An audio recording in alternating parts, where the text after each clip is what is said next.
Hi, my name's Andy. This is my channel Modeloco for all things model railway. Give us a thumbs up and subscribe, it won't hurt the bank balance. Today, we're having a right old flirt. Delta. Get one quick, I'm telling you. Stop, look, listen, cause you're gonna hear a brand new story about a great engineer. He's the greatest of them all, we claim. Number one is his engine, Casey Jones, his name. Casey Jones, steaming and a-rolling. Casey Jones, you never have to guess. When you hear a tootin' of the whistle, it's a Casey at the throttle of the Cannonball Express. Today we're doing a review in full, and this one has already sold out at Hornby. Yes, here it is. The Hornby 21-pin DCC ready radius 2 00 gauge R3994 suffix A Greater Anglia Class 755/4 Flirt 4 car train pack. Era 2 from Hornby, selling like hotcakes from Mrs. Bunton's Bakery in Shiredale. Double Decoder Fit, HMDCC App Link and assign power banks where and if they're needed. The sounds and how to consist and have the function map, a full running Lofthouse, the dreaded app glitch with sound but no running solved, handling and uncoupling, incline test on the Fulcrum Fell up in Lofthouse, the front coupling and some close-up pics at the end and throughout. If that ain't enough, you can learn all about Flirt Set differences, all the groundbreaking new features, triple decoder options and a bit of history too, etc. in my first Flirt pre-release video. So search Modeloco ml67 for that, and search Modeloco ml68 for more on the new HMDCC app release and double heading, speed matching, etc. Even become a member, send me a thanks, buy me a coffee, sit back and let's dive in. Make a brew to help indie modelers keep unbiased, unscripted reviews alive and kicking. This is all about getting it from box to track. Let's dig in. So here's the accessory pack. I had a little bit in the box painted and it looks like it came off one of the bogies, but I haven't managed to see anything it's fallen off of. So I've put it in a little pack, and these you can add when you want. Without decoders, weighing in at 858 grams in total. Head car, which is the heaviest, is weighing in at 397 grams. No differing roofing detail to make sure you know which is which. On the other, that's coming in at 366 grams, and of course 94 grams for the diesel power unit that also, as yet, hasn't got a speaker in or a decoder. Now here are the bits that I've got to put in, and whether I put the power banks in, we'll let you know later on in the video. Bits to watch when handling, of course, the pantographs, and there are two on this set, are very delicate, so be careful with those. And the overhanging detail between the sets, and don't squeeze the window panes when you're uncoupling the units. And that bogie that's attached, that's wired in, especially for when you add the speaker that's coming on tap from Hornby soon, if you want a bigger speaker, and if you want to put that third decoder in that unit. Two locating pieces here. This one's fixed, and that lug there locates to that in there. These two do not come apart. They're connected electrically. That answers the question how it all lights up. This one can't go on that one, so we're going to go this one first. It doesn't really make much difference. I wouldn't have said which you do first and which you do last. I'm going to do this end here, the receiving bush on this end and prongs, and the prongs on this end. So we line them up, and it says in the instructions, just lift that back end slightly and click. You really do start to get some idea, if you've got the 4-car one like I have, how long this is. Into the socket, and we have a full train. So it's not hard to do. I think it'll be a lot easier on the layout. You want a good, nice, straight piece of track, I would have said. I love the exhaust on here. I'm so glad I got the 4-car with the extra exhaust. And of course, I've got the extra pantograph on each coach. I don't think I'll be fitting the detailing pack, but there's plenty of space left in here should you want to add that third decoder. But if you really want that bass resonance, then there's a special speaker that I highlighted in the other video. A speaker has been pre-installed in both ends and they're both drive units. Yeah, I think for vibration reasons, the pantograph is just locked under a little bit of detailing, but the detailing does just pull out the way, and I've managed to get the pantograph to go up. So you could leave that in the up position if you want. I'm not going to use that because I haven't got overhead catenary or anything that resembles that, and then it just clicks under that fine bit of detailing which is here. That just moves out of the way, just very slightly with a light pull. Nothing too drastic. It's all very delicate, a bit of slop in it. It's well moulded. It's got a good tensile strength to it. It says you don't have to have this drive cart in. You can connect these two directly together, and that figures because it's how it's been designed. But I'll always use it with this. If you do get into the scenario where these bogies stay on both ends when you're disconnecting your Flirt, then find out which one is taking the power signal from the wheels. And it's very easy to get it mixed up because they look exactly the same, but it's very easy to decipher because only one of the bogies has the little pickups on to send the signal up to that third speaker if needs be. You can see as well a little bit of wiring, hopefully just in there. Yeah. So you know that that one doesn't want to be pulled off. That's as it should be. But this one has got itself logged in to the unit. So that one does pull off. And then we can put that back.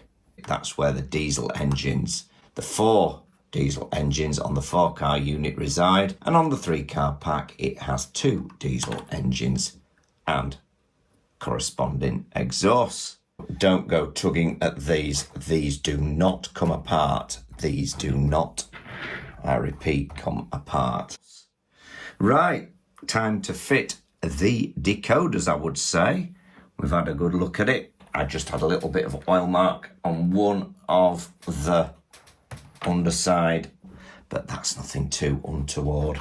These are double driven. So we haven't got a dummy unit and a drive unit. We've got 2 independently driven units. These little magnetic tops just come off, and I've been told there's plenty of room for a power bank. So I'll take this one off as well. I'm not going to try and get these mixed up. I think this might be the DC power bank built in. And before I go any further, I'm going to take it up into Lofthouse and give it the 9-volt battery DC test. It's very easy to get these the wrong way round, but if you're unsure, there's 3 tabs. And you line the 3 tabs up on here and just get behind those lugs there, okay? Make sure that is in. That's stuck down with a little bit of tape and then just sits down. Just got a bit of wire sticking up, so I'll just put that down. That's better. Make sure you've got no wire sticking up. You want a nice clear click when it goes down, then you know it's properly located, otherwise it's going to buzz. We've got the Flirt on the track, let's do the battery test. Oh, it's looking good.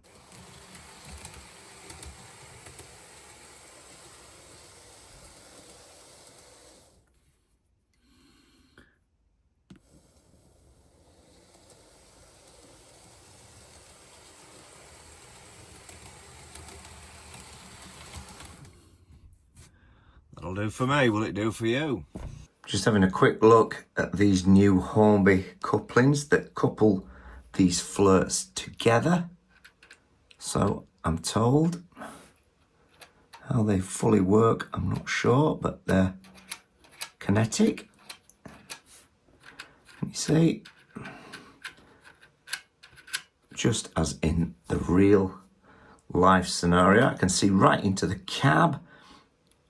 The windscreen wiper is delicate, but it's well molded.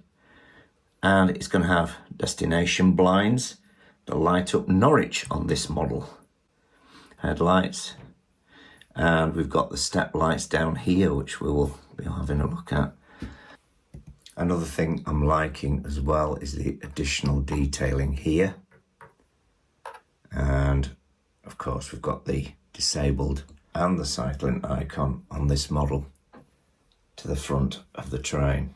Another quick note as well that I did in my prelude video, that the 3-car unit only has one pantograph coach or one pantograph unit on the train itself. Very reminiscent of the Coronation coaches and how they've been developed with Sam at Hornby. So they've used a little bit of that tech there, and there's just a little bit of slop, but that's built in to go around those radiuses. It's got to go around second radiuses. But yeah, very Coronation style. LNER Coronation coach, I should say. Okay, let's go into the first one. Have a look. Yeah, we're going to have to move this little, what I think is Stay Alive battery pack. And then we can get the blanking plug. There we go. One out. And at the same time, just unhinging the tape. Just get your nails in there. Just get under it. Watch that 21st pin as well. You don't want to bend that last pin. If you take it off that way, you can bend that last pin over. Right, 21 pin. We're not going to want all the job lot of this. It's got a speaker built in. So all we're doing, don't need that, is looking for the decoder. So there's the 21 pin, and it's going that way round. We do want to put the power bank in as well. Now, it's got to be said at this point, I literally tried everything to get that power bank in. The Hornby one, the new one, which is the smaller one, and it has got the plug on the end, and the plug is very tight. That does go in if you can get the wires under the frame of the coach top, but that decoder is just too big. Even with the wires split to try and get them in a different way, or it turned another way, or taking the captain tape off, it would just not go in. I even filed down the circuit board at the corners just a little bit so it would just go in, but it was like 0.5 millimeter ready from just magnetically sticking down. So, does it need a decoder? Well, we'll find out. It just hits that roof. That one would go in. So the only thing to do really is to take the wire, put that there, take the wires off this and attach them to this. So that's what I'll do if all else fails. I'll try it without either that or get a smaller Stay Alive. For now, Andy Mac will have to put it back. These are universal and fit on anyone, I think. Number 2. And no, I'm not putting a third one in. Not tonight, Josephine. Makes it quite costly, doesn't it, if you start doing that? Ooh, that were a bit naughty. But anyway, it's in. Get it right way around, remember? And flush. And they're the blanking plugs for now. Special blanking plugs with all sorts of gubbins on. And I guess that's for the lighting. That is the story so far. Will it need a power bank? Will it be a Hornby one? No, I don't think so, no. Unless we have to alter it. It's too big. It's one thing we've found out for you folks. Okay, I've just put a bit of sponge under that bogulous end. Plug the Elite in. It's got power track control. It doesn't need a programming track. It's a Bluetooth decoder. The interior lights come on and it looks lovely. Full power now because we were using a very sort of half-charged 9-volt battery. Start the scan. It's found 47BE. So what I do is write them down and we're going to click on that. I know this is Flirt and the device passcode is, because I've already had this in another locomotive, I did cheekily try to download the Flirt sounds the other week. Hornby device, reset codes. Yeah, if the decoder's been in before, then you just reset that. We want to power it. It's got no power bank in. So, of course, we just lift off the track for 5 seconds. Now the lights are staying on. So, while they're going out, I'm going to put this one on. This doesn't need a bit of sponge at the back. A new decoder in. Flirt 2, yeah. So it's linking the device because it's not been in a Loco or an accessory before. Straight away now, it needs updating. I'm going to leave that and we'll get back to you. And while waiting, another thing I always do, plug my charger wire in as well. When you're on full beam screen, it takes a bit more power out of your battery. I always go to the Hornby website, get a picture. So that loads really nicely. I don't know which end is which. Doesn't really matter as long as you know. Browse profiles, make a list of your trains, make a list of your device, reset codes, a full list. Flirt should be featured. It is. There it is. Install. This is going to be consistent in the app now. Really, it's sort of double-heading because they're both drive units. We'll see how it runs, but it ran really well on the battery test. Both units ran totally in unison as far as I could see. We'll come back as soon as that's done. It usually takes about 25 minutes, depending on your internet connection. I've got a cup of tea. Not too near me Flirt. Yes, we'll download that. Thank you. Oh, there we go. So I'll lift her off the track. And wait. And wait. And wait. Will it or won't it? A problem has been detected by your device. Oh dear. Manage device. Oh, reinstall the profile. Oh no. And as yet, I haven't seen the app update, but a second download of the sound profile into this end has cured the issue. When you're handling your flirts, watch these little overhanging bits here and don't press that glazing too hard when you're pulling or detaching your flirts at the power car union. When power has been disconnected, these units stay lit for eons of time. I don't know what they've built into them, but wow, they just stay lit. And this isn't plugged in at all. And it's been running for about 17 seconds. They'll just go on and on and on.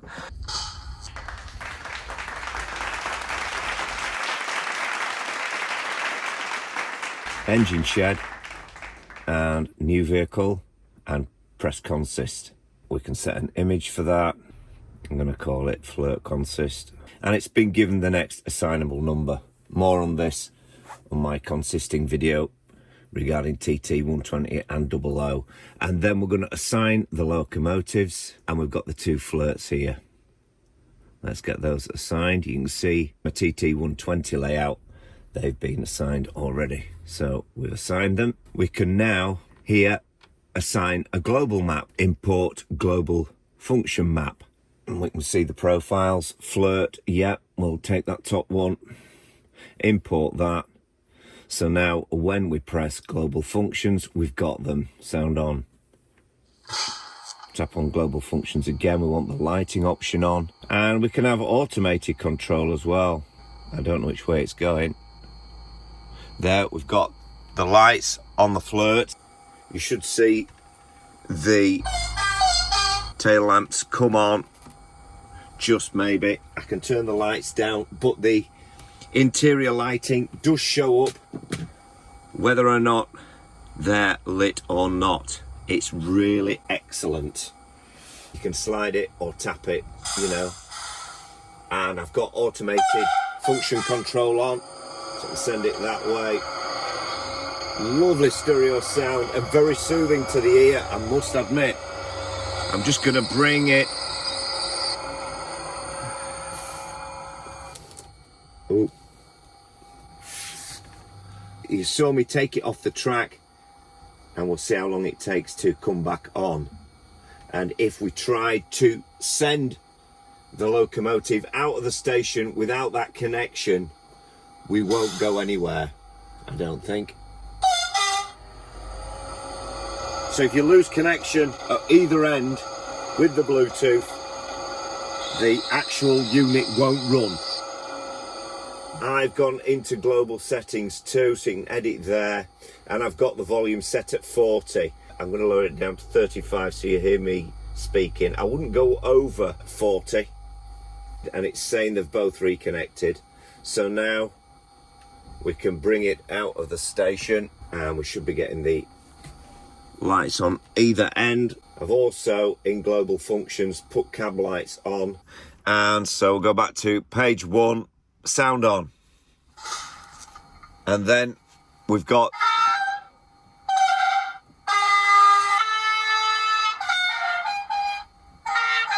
and I've got my volume at 35, yeah?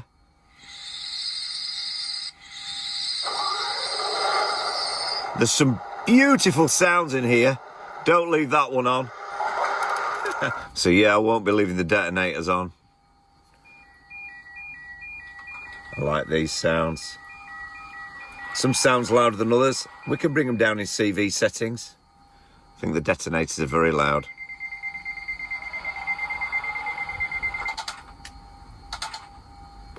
Cab start up. AWS indicator like that. It's very loud, isn't it?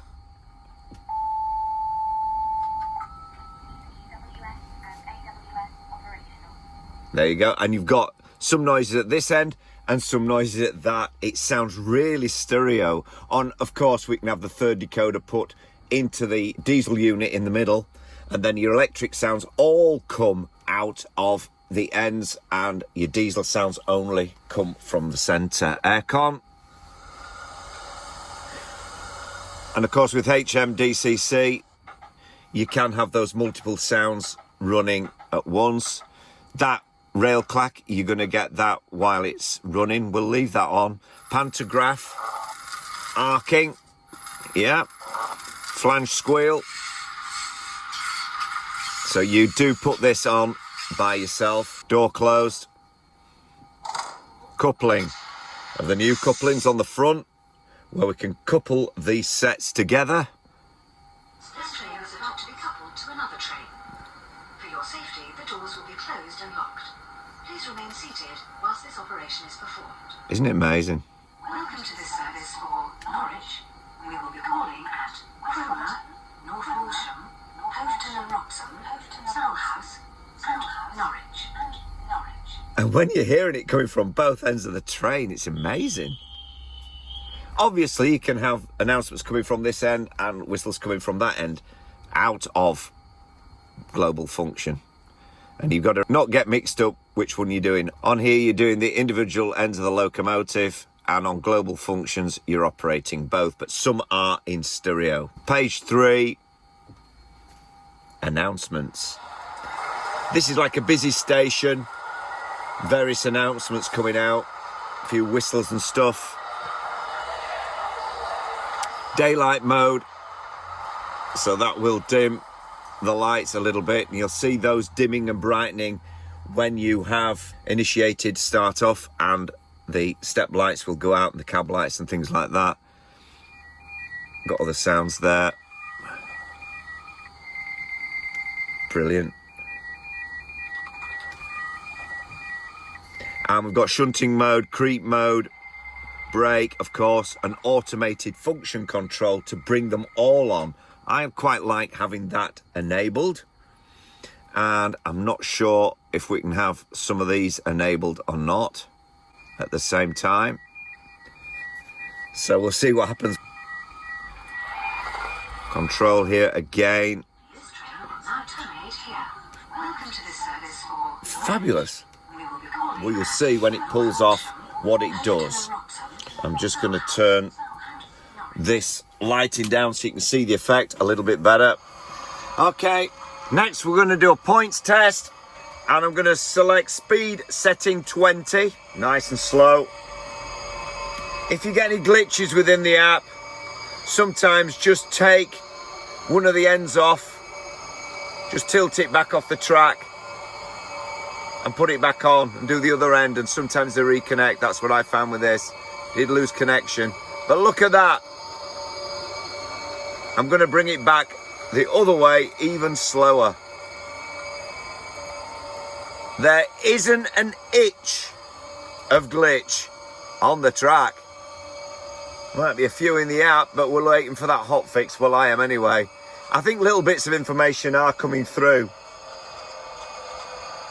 because it seems to be performing a lot better than it did yesterday. Okay, we're going in the other direction now. I'm going to take it at speed setting 10 this time. Here we come. This is a crawl.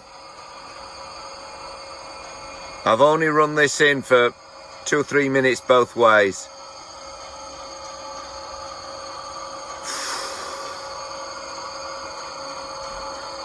That's superb.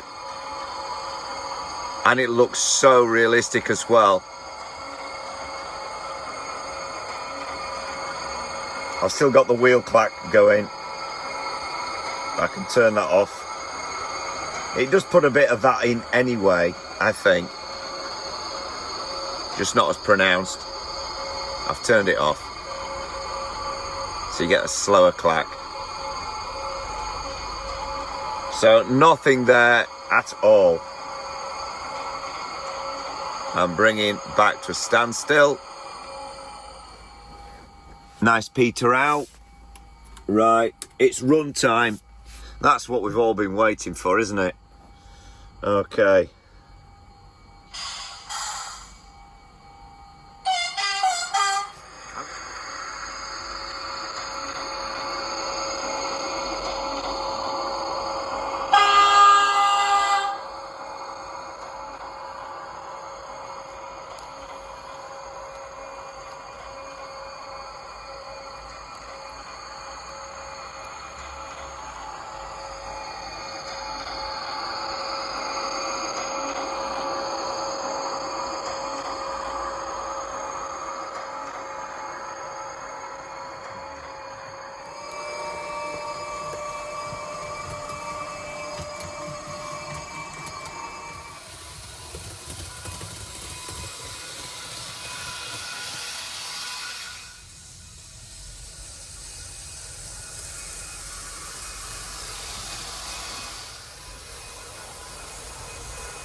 What's it going to be like up Fulcrum Fell? It's not a tremendously overly heavy locomotive, but it has got drive at both ends.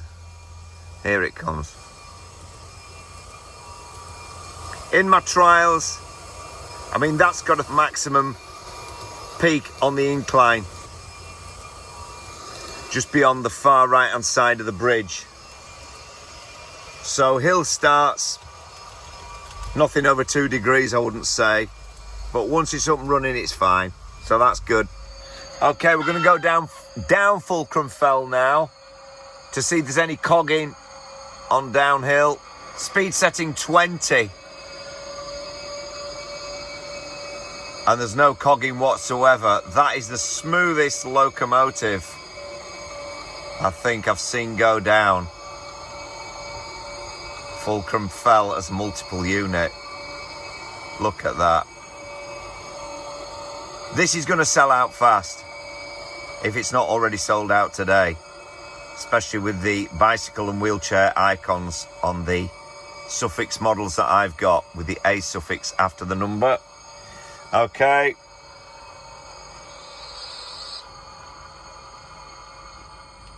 Speed setting 10.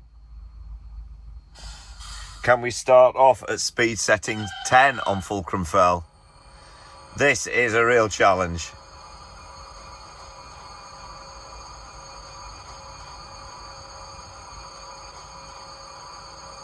So there, you're just seeing it now. Struggling on the steepest part. But once you put a bit of speed in there, you're all right. You will. You don't want to be having any inclines on your main lines over 2 degrees really. And I've stretched it a bit with Fulcrum Fell just to highlight these issues. But most of the trains do run. And you can see the branch line that's here, that's going to be developed, and the road here through here I'm going to have follow car systems on. Should be fine. Right, I'm going to film it a little bit more round the layout.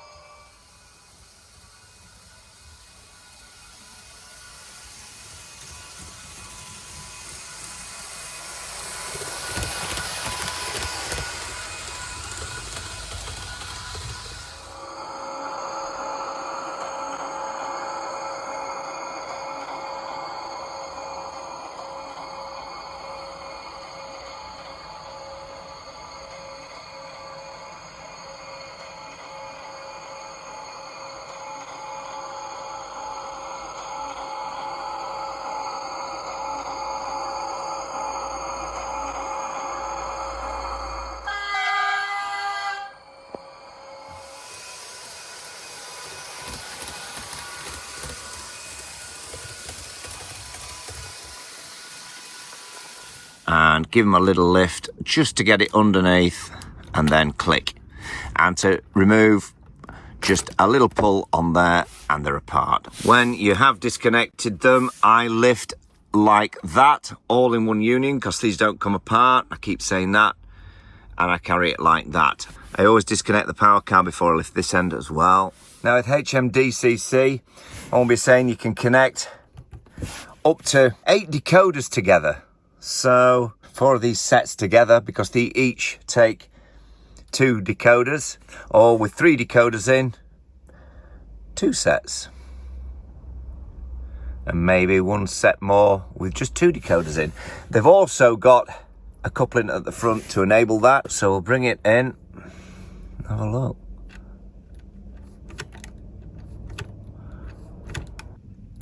Ah, we have it. A clunk and a click, and that is it. Does take a little bit of fiddling with, but it does. For whatever reason, once you've got your DCC decoders in and you find that sound is on but the wheels aren't running on either end, so there's no drive, then what I've done to reconnect is just do that. Yeah? And when I've done that and it's reconnected to the app, the drive units come back on. So, and you'll know it's reconnected when the engine starts again if you've left the sound on. The only thing I don't know how to do is, now I've connected these 2 units together with this coupling, is how to get them apart. How on earth do they come apart? Now, quick word with Hornby said, yeah, I think they just pull apart, but I don't want to force it, you know? So, I don't know. But there we go. There's the Flirts in action. Double drive.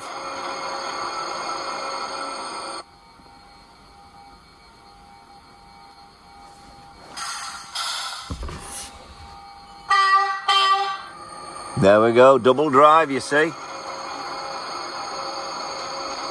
Fabulous, eh? Well, it's certainly been an epic journey. Give us a thumbs up and subscribe. It won't hurt the bank balance. Any questions, any comments? What are your experiences with these very flirtatious new sets from Hornby? 3, 4, or maybe it's up to you. It's up to us. And did the Flirt need a power bank after all? No, not an inch of glitch. And remember my other one, inclines on main lines, no more than 2 degrees. And who put the last in ballast? Yes, I remember that one. Don't worry, I haven't forgotten. Until the next one, happy modelling, happy flirting. Wonder what's coming for TT120. We'll wait and see. As a dual scaler, I love both. I'm in Shiredale, I'm in Lofthouse. I might be out in the garden this summer. Until then, please subscribe, helping me to help you to help others. Bye for now. So long for now, we'll be seeing you when Casey comes a-rolling by again with a steaming porter and a smoking stack, and the wheels are striking thunder on the railroad track. There'll be Casey Jr. and the Red Rock 2, Wally Cinders and the rest of the crew in a thrilling adventure that's a lot of fun when Casey takes the throttle for another run. Casey Jones, steaming and a-rolling. Casey Jones, you never have to guess when you hear a tooting of the whistle. It's a Casey at the throttle of the Cannonball Express. Casey Jones, steaming and a-rolling. Casey Jones, you never have to guess when you hear a tooting of the whistle. It's a Casey at the throttle of the Cannonball Express.